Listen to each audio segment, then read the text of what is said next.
The Lord be with you. A reading from the Holy Gospel according to Matthew. And Jesus said to his disciples, I tell you, unless your righteousness surpasses that of the scribes and Pharisees, you will not enter into the kingdom of heaven.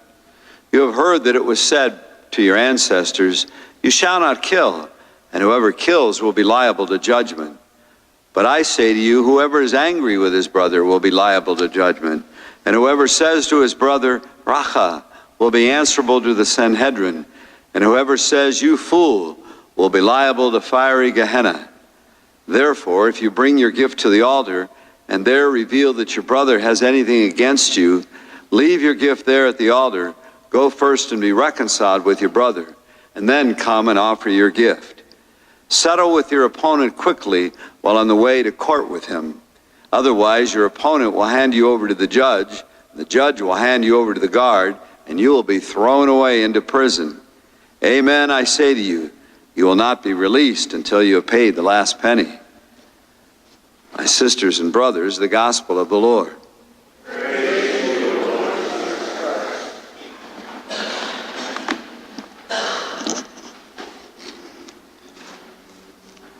Certainly, Jesus speaks out of his Jewish tradition of the commandments. And here, you shall not kill. We all know that that's one of the 10 commandments.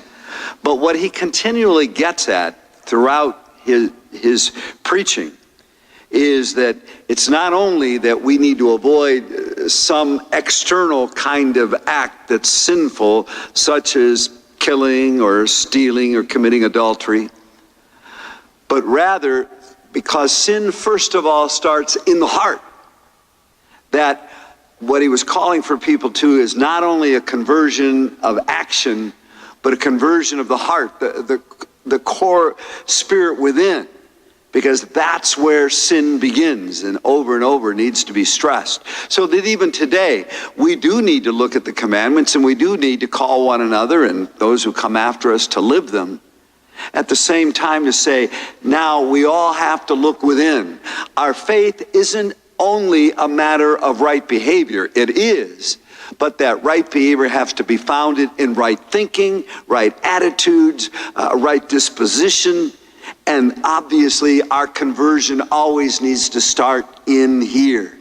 And that's why, and he'll say this throughout remember this is all part of the Sermon on the Mount, speaking of this. And here, speaking of, well, and I'm sure many of us may have said this or thought this, well, I haven't killed anybody, so, I'm okay.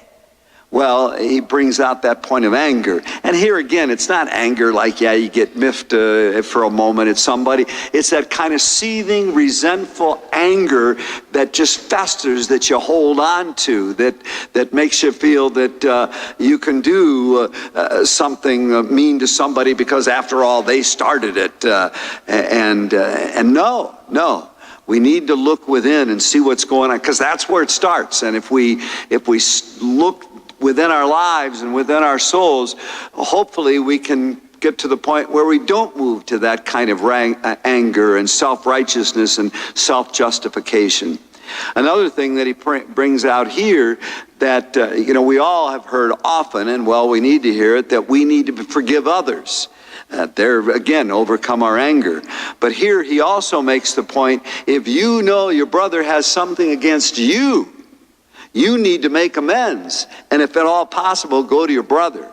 Many of you may know the 12-step program emphasizes that. Alcoholics, they're told, what you need to do. You've hurt a lot of people in your life. You need to go and make amends, if at all possible.